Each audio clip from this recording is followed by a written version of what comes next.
એક રચના રાજપૂતો માટે મેં ખાસ લખેલી, ઘણા સમય પહેલા બધા મિત્રોની ફરમાઈશ છે, એટલા માટે ગઢવી સાહેબ બહુ સરસ રચના છે. ત્યારે હું ગીરમાં હતો, કનકાઈ પાસે લીલા પાણી નેસ અમારું ત્યાં, અને ગામડે ખોળ ભરવા માટે ગયેલો. હાંડિયા ઉપર 4 ગુણી ખોળ, ઉપર હટાણું, અને એના ઉપર હું બેઠો. ધારીથી આગળ દલખાણીયા ગામ આવે એટલે છેલ્લું ગામ દરબાર, કાઠી દરબારોનું સાંચી પાણીયા ગામડા આવે, છેલ્લું ગામ પૂરું થાય બોર્ડર આવે, ત્યાં સુધી ગામડામાં કૂતરા ને એવું બધું હોય. ગીરમાં તો કૂતરાય ન હોય, કારણ કે દીપડા ને કૂતરા ને બહુ જામે નહીં, એટલે એ નાસ્તો કરી જાય. એટલે ગામડાનું બોર્ડરનું ગામડું છેલ્લું, એ ગામ છેલ્લું ગામ ભટ્યો નેહડે જવા માટે.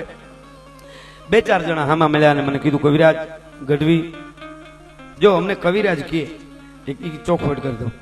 અમને ઘણા પ્રશ્ન કરે, તમને કવિરાજ કેમ કે? મેં કીધું કાવ્યો લખે એટલે. એ કે કાવ્યો લખે એટલે નહીં, કોઈ પણ બધા વર્ણમાં કવિઓ થયા છે. તો ચારણનો દીકરો ભેવું સારતો હોય, કાંઈ ન આવડતું હોય તો એમ કે કવિરાજ મજામાં એમ, તો તમને કવિ કેમ કે? પછી મેં એને કીધું, એ તમને કહું. મેં કીધું જેટલા ભારત વર્ષમાં કવિઓ થઈ ગયા એને હજારો સલામ છે. જે એવા મહાન કવિઓ બધા વર્ણમાં થયા છે કે ભગવાનને સામે ઉભો રાખીને સંભળાવ્યા છે કાવ્યો. માતાજી સામે ઉભી રહીને સંભળાવ્યા છે, આવા કવિઓ થયા છે. પણ જે કવિ લખતો હોય એને જ કવિ કે, એનો હગો ભાઈ હોય એને કવિરાજ નો, બીજા કોઈ વર્ણમાં ગઢવીને જ કે. તો આનું શું કારણ? મેં કીધું એનું કારણ એ છે કે કોઈ કવિઓએ વગડાને ગીત સંભળાવ્યા છે, બગીચાઓને સંભળાવ્યા છે, કોક કવિએ કદાચ દરિયાને સંભળાવ્યા છે. એટલું નહીં, ભગવાનને ખુદને સંભળાવ્યા છે. એવા મહાન કવિઓ હતા, હજારો વંદન ભગવાનને સંભળાવ્યા છે, માતાજીને, ડુંગરાઓને, બધાને કાવ્યો સંભળાવ્યા છે, માણાને સંભળાવ્યા છે, રાજાઓને. પણ એક જ ચારનો અમે એવા સહી કે યુદ્ધના મેદાનમાં જ્યારે ક્ષત્રિયો ઉતરે, અડ પડે જીક માચીંગ ચૂક કટ જાત સીચ ઘટ ટૂક ટૂક ફટ જાત કંઈક ફે ફરા ફાર હટ જાત કંઈક કાયર હજાર અને કુદંત સીચ પડતે કે બંધ ધડ ધડ ખેત મચવાય તંદ. આવું ઘમંચાણ જ્યારે યુદ્ધ જામે, એવે ટાણે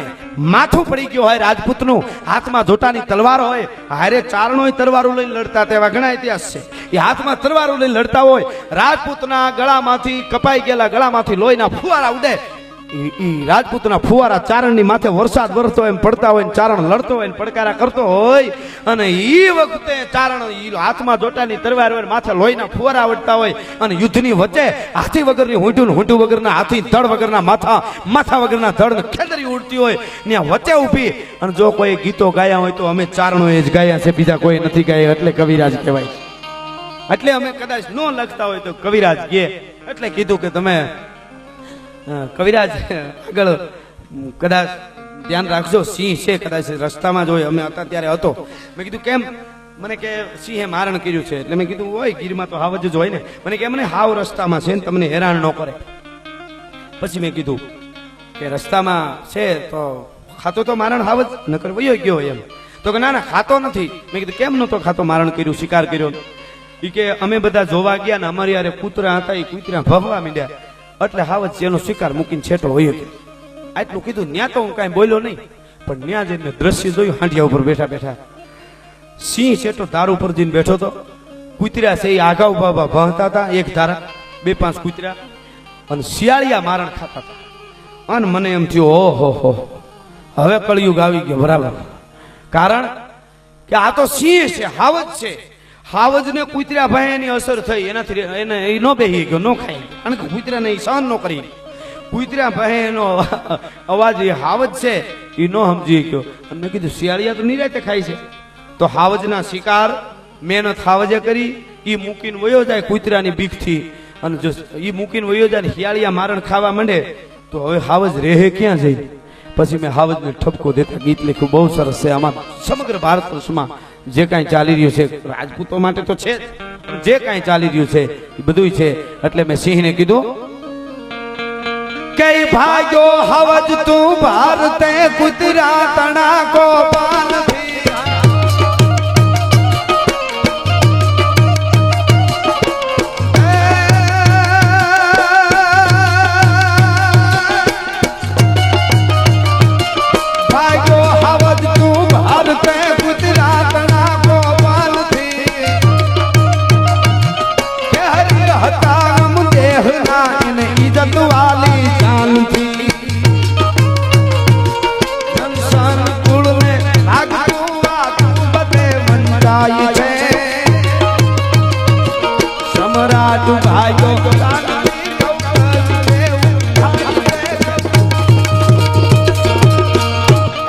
ગીરના હાવજ ભાગ્યો હાવજ તું ભારત કુતર્યા તણા કો ભાનથી કેહરી હતા આમ દેશના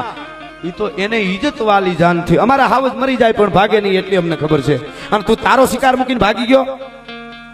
હાવજ ભાગ્યા નથી જેટલા જેટલા રજવાડામાં સહી કરીને અટાણે ઘણી ઠેકાણે મંદિરમાં કોઈ 5 વીઘા જમીન આપી દે ગૌશાળા માટે 10 વીઘા આપી દે તો મોટી મોટી છાપામાં જાહેરાતો આવે છે મોટી મોટી જાહેરાતો થાય છે ટીવીમાં આપ જોવો છો હવે 10 વીઘા 5 વીઘા જમીન આપીને જાહેરાતો કરતા હોય તો 10-5 નહીં જેથી હિન્દુસ્તાનના હિમાળા જેથી જોખમમાં હતા હિન્દુસ્તાન જ્યારે અજગરના ભરડામાં શિકાર આવે એમ શિકારમાં જ્યારે આવ્યું અંગ્રેજોને અને ત્યારે વલ્લભભાઈ પટેલ જેવા મહાનુભાવોએ જઈ અને રાજપૂતને તેથી ગોહિલવાડમાં કીધું જઈ અને કૃષ્ણકુમાર સિંહજીને કે હવે હિન્દુસ્તાનને જો આઝાદ કરવું હોય તો કોઈ રજવાડા નાના છે એ સહી કરતા નથી તમે શરૂઆત કરો તો થાય અને તેથી રાજપૂત બોલ્યો છે કે મારા હિન્દુસ્તાનને આઝાદી મળતી હોય તો એના માટે મારા 18 ફાધર ઓળખોળ છે ભલા માણસ ઈ ગોહિલ 18 ફાધર લખી દેતો હોય એમાંથી બધાને મળેલું એમાંથી કોઈ 5 વીઘા લખાવે તો આપ્યું કોણે ક્ષત્રિયો આપ્યું હોય કે બીજાએ એમ એટલા માટે હું કહું છું કે ભાગ્યો હાવજ તું ભારતે કુતર્યા તણા કો ભાનથી બીજી કડીમાં એનો મુદ્દો બતાવ્યો જો ઉદાહરણ બતાવ્યું શું કામ હે કે એક મધુપુડાની માખ પણ એની સિવાય છોડીને જાય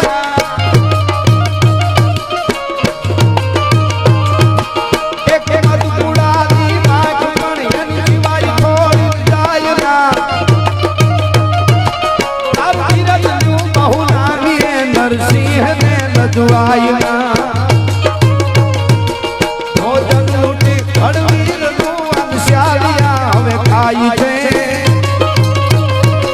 સમ્રાટ ભાગ્યો શાંતિ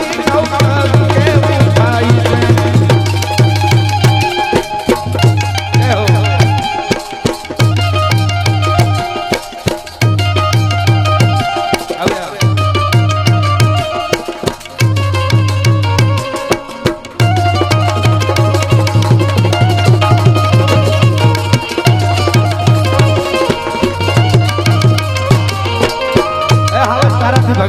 એક મધ પૂડવા વાળા મધ પૂડાના મધ પાડવા વાળા માખીને હળગાવી દે તો ભાગતી નથી તો તું તો સિંહ છું તારું બિરુદ લ્યું બહુ નામ ભગવાનને જેથી ખંભમાં પ્રહલાદે બધ ભરીને યાદ કર્યો તેથી મેં કીધું નરસિંહ થઈ નીકળો નકર તો શિયાળિયું કૂતરું મીંડરું થઈ ન નીકળે પણ તારું બિરુદ લીધેલું તેથી અને તું તારું મારણ મૂકીને ભાગી ગયો તો હાવજ એની વેદના રજૂ કરે સાંભળજો ખાસ આ સમય આવ્યો શિયાળિયાનો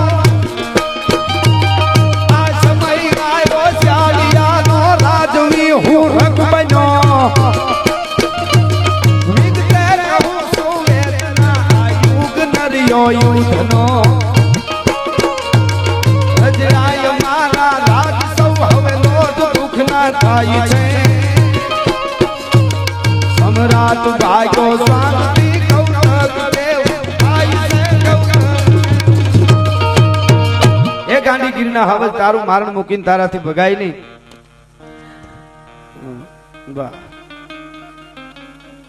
સરસ લ્યો લાલસિંહજી ભાઈ ની ફરમાઈશ છે પણ ફરમાઈશ ચાલુ છે એ જ કાવ્ય નહીં એની જ આવી છે એટલે વાંધો નહીં એને પેલા લખી નાખી એને એમ થયું કે હવે દઈ આવી બીજું હું ખોટી પડી રહી એના કરતા બહુ સારી ફરમાઈશ છે એટલે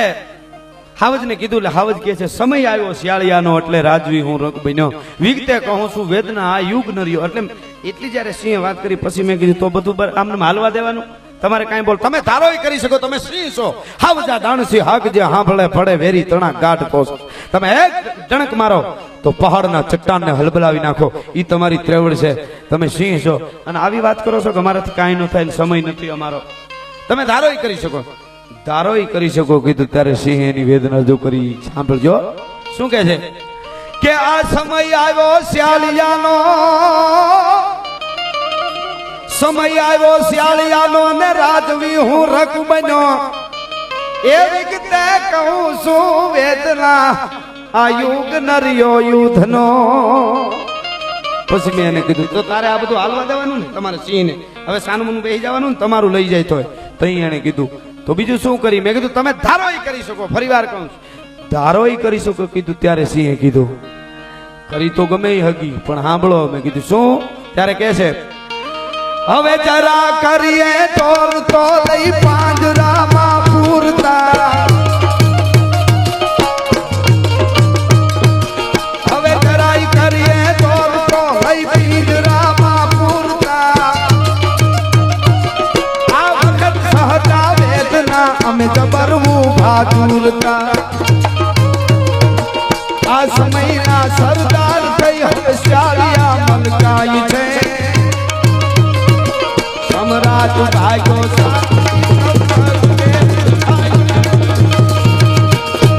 હવે જેમ કે છે હવે જરા કરીએ જોર તો લઈ પિંજરામાં પૂરતા પાંજરામાં પૂરી દે કરવું હું આ વખત સહતા વેદના અમે જબર ઊભા જોડતા સમયના સરદાર થઈ અને શિયાળિયા મલકાય છે અને પછી હાવદને મેન મુદ્દો બતાવ્યો મેં કીધું તને એ ખબર છે આ દેશની હિન્દુસ્તાનની પરિસ્થિતિ કેવી રાજપૂતો તો આદિકાળથી ધરા માટે વોરાતા આવ્યા છે અને ઈ રાજપૂતો એટલા યુદ્ધમાં લડે માથા કપાઈ જાય છતાં એને ઉપમા સિંહની દેવામાં આવે સિંહની જેમ લડ્યો તો તું કેવો છો અને ત્યારે હાવજને મૂળ મુદ્દો બતાવીને કીધો કે ગજબ થયો હવે ગીત જરખા ખુદ શિકારો ખેલતા ગીધડા જરખા શિકાર નો કરે બીજાનું મારેલું ખાય તારેથી બીજું કાંઈ ન થાય તો કાંઈ નહીં પણ હવે શહીદ થઈ જા સિંહ તું ભલે રક્ત રણમાં રેલતા મરી જાતા તો આવડે ને રાજપૂતાણીઓએ દુઆ કીધા છે ક્ષત્રિયોને ચારણો માટે એની બેનપણીને એના પતિને રાજપૂતાણી કહેતી હોય હે પતિદેવ હે ક્ષત્રિય તું સાંભળી લે તારે જો ગુરુ કરવો હોય તો ચારણને કરજે તપ બપ નહીં કરવું પડે વર્ષો સુધી ગુરુ કરવો હોય તો ચારણને કરીએ શું કામે કે રજવટરે ચારણ ગુરુ ચારણ મરણ શીખાય બલહારી ગુરુ ચારણા ખીણ તબ સુર્ગ મિલાય થોડીક વાર ભક્તિ એટલે કે થોડીક વાર યુદ્ધ કરો ને યુદ્ધમાં કામ આવી જાવ સીધું સ્વર્ગ મળી જાય ચારણોના ગીત સાંભળી અને યુદ્ધમાં ઉતરો ત્યારે અને પછી એની બેનપણીને રાજપૂતાણી કહેતી હતી કે હે બેનપણી ચારણોની બલિહારી તો તમે જુઓ કે કેમ કે રાજપૂતાણીને કોઈ દી રંડાપો ન આવવા દે વિધવા ન થવા દે કે ઈ કેવી રીતે આપણે વિધવા જ ન બની ઈ ચારણની બલિહારી શું કામે તો કે પુરખ મરે તરિયા બળે બિરદાવે કહ બેન ચારણો એવા વેણ સંભળાવે એટલે ક્ષત્રિયો યુદ્ધમાં કાયમ આવી જાય ધરા માટે દેશ માટે ધર્મ માટે પુરખ મરે તરિયા બળે અને એવા ગીતો સાંભળ્યા હોય એટલે એવી વાતો એટલે આપણાથી પછી જીવાય નહીં આપણે સતી થવું પડે આપણે સતી થઈ જાય કાટ ઉપર ચડી જાય પુરખ મરે તરિયા બળે બિરદાવે કહ બેન સજોડે સુરપુર દિયે હેલી ચારણ શેણા અહીંયા હજી એમને મારો સૂડો અખંડ હોય અને એમને સીધે સીધી સતી થઈ જાય એટલે સજોડે સુરપુર દિયે હેલી સીધું સુરપુર નું રાજ આપી દે ઈ ચારણો છે એટલે અહીંયા કીધું ગજબ થયો હવે ગીત જરખા ખુદ શિકારો ખેલતા તારાથી બીજું કાંઈ ન થાય તો શહીદ થઈ જા સિંહ તું ભલે રક્ત રણમાં રેલતા મરતા તો આવડે ને એ મરવાની વાત કરીને તારે સિંહે કીધું કવિરાજ હવે આગળ ન બોલતા હો હું સિંહ છું હું હાવજ છું મને કોઈ દી જીવ વાલો ન હોય પણ વાંધો ઈ છે શહીદ તો હમણાં થઈ જાવ પણ શહીદ થયા પછી કે શું છે તો સિંહે મને કીધું કઈ શહીદો થયેલા સિંહનો આયા ભાવ ક્યાં પૂછાય છે આહા હવે સાંભળજો મુર્દા ઢંઢોળીને મુજરીમો એના નોર કાઢી જાય છે આપણે ખબર છે શહીદોને લઈ આવવા માટે કોફીનું આપેલી સરહદમાં એના કરોડો રૂપિયા ખવાઈ ગયા હતા એટલે કેવું પડે મુર્દા ઢંઢોળીને મુજરીમો એના નોર કાઢી જાય છે કાગડાઈ માટી કાગની ખંતે હવે તો ખાય છે સમ્રાટ ભાગ્યો શાંતિ પછી મેં હાવજને કીધું તો તારે આ બધું હાલવા દેવાનું ને શાંતિથી બે કાંઈ વાંધો નહીં બીજું શું થાય હવે અમે તમારી વાતો કરતા બંધ થાઉં બીજું હું વાતો કરતા બંધ થાય વાત કરી પણ આ તો સિંહ છે અંગ રૂવા અવળા થયા અને વ્યાપી જ્વાળા વ્યોમ હાવજે કીધું કવિરાજ અવળું ન સમજતા મેં કીધું કા એ કે આ બધાને ખાવા દઉં છું આ કૂતરાને મીંદડાને હિયાળિયાને આગો બેઠો છું ને એ કાંઈ બી નથી ગયો મેં કીધું તો કેમ આગો બેઠો તો અહીં હાવજે કીધું આજના રાજકારણીઓને રાજનીતિના પાઠ શીખાડું છું કે રાજા પ્રજાને કેમ રાખે મેં કીધું ઈ કેમ તો અહીં સિંહે કીધું કઈ પ્રજાને ભોજન પીરસવું ઈ રાજનો અધિકાર છે પ્રજાને ભોજન પીરસવું ઈ રાજનો અધિકાર છે જેની રયત ભૂખી અધિકાર છે કર્તવ્ય છે અમૂલ કે સમર્પણ જ્યાં થાય છે સમ્રાટ ભાગ્યો શાંતિ કૌરવ કે એ ગાંડીગીરીના હવાજ તારાથી આમ ભગાય નહીં. ત્યારે સિંહે કીધું કે એટલા માટે હું છેટો બેઠો છું, પરજા અને ભોજન પીરવવું એ રાજનો અધિકાર છે, જેની રૈયત ભૂખી રજળે રૂપને ધિક્કાર છે. પછી છેલ્લી કડીમાં મેં હાવજને કીધું તું દુઃખ નો લગાડતો,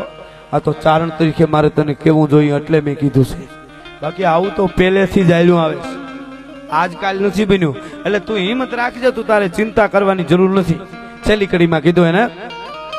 કે હિંમત મનના હર દે કળિયુગમાં તું કે હરી એ સમ્રાટ ને સહવા પડે છે લોટ દુઃખ ના ને હરી. કહે રાજ ગાંડીવ નો ધણી અર્જુન પણ લૂંટાય છે. સમ્રાટ ટંકારે ધનુષ તણે એક દી આખી ધરતી ધ્રુજાવે, એને કાબા કવરાવે. આ તો સમય બુઓ. હે હાવજ તું દુઃખ નો લગાડતો, એટલી વાત હાવજને કહી અને પછી વયો આવ્યો. કહેવાનો મારો અર્થ આપણી જે ધરા છે, આપણું જે સાહિત્ય છે